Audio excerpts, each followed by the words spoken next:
बेटे और बहू के कमरे से आ रही जोर-जोर से आवाज़ों से बुजुर्ग माँ की नींद खुल गई।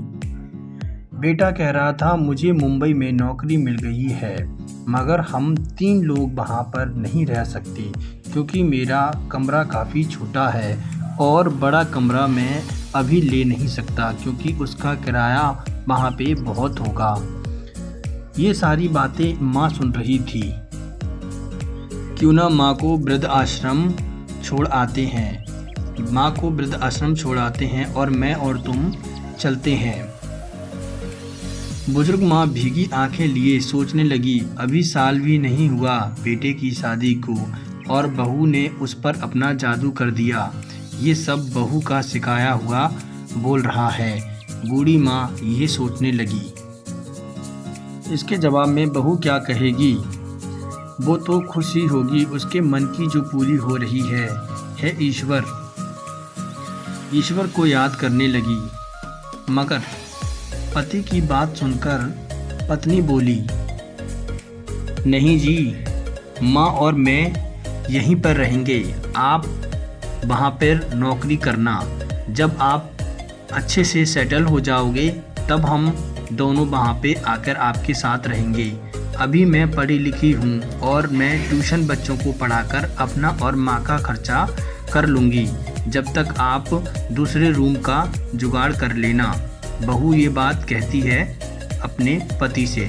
बहू की ये बात सुनकर बूढ़ी माँ खुश हो जाती है और उसकी आंखों में खुशी से आंसू छलकने लगते हैं। तभी बहू अपने पति से कहती है, आपने तो बताया था ना कि आपको माँ ने घरों में लोगों की काम कर कर पढ़ाया है। ज़रा सोचो, अगर माँ भी आपको अनाथ आश्रम में छोड़कर अपना जीवन शुरू करती तो आज आप कहाँ होते। माँ ने आपको पढ़ाने के लिए लोगों के घरों में काम किया, तभी आप आज यहाँ तक पहुँच पाए हो।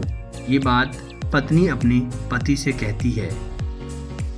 बहू की ये सारी बातें सुनकर बूढ़ी माँ की आंखों में खुशी के आंसू आ गए। खुशी से आंसू छलकने लगे और वह सोचने लगी कि मुझे बहू के रूप में बेटी मिली है। ये बहू नहीं, मेरी बेटी है। तभी बहू कहती है कि बूढ़ी माँ एक वृक्ष की तरह है, वह छाया ही नहीं, वह हमें अच्छे फल भी देगी और अच्छी बातें और अच्छा ज्ञान देगी। माँ हमारी छाया है, माँ को हम अकेला नहीं छोड़ सकते। तो दोस्तों, कहानी का यही एक भाव है अच्छा, कि अगर सास बहू का जो रिश्ता है वो भी एक अच्छा रिश्ता बन सकता है अगर सास माँ और बहू एक अच्छी बेटी बनकर रहे तो। दोनों में आपस में बहुत अच्छा प्यार और स्वभाव अच्छा हो, तब ये रिश्ता काफ़ी मजबूत हो सकता है। जैसे कि इस कहानी में आपने देखा कि एक बहू ने किस तरह से अपना बेटी और बहू होने का फ़र्ज़ अदा किया।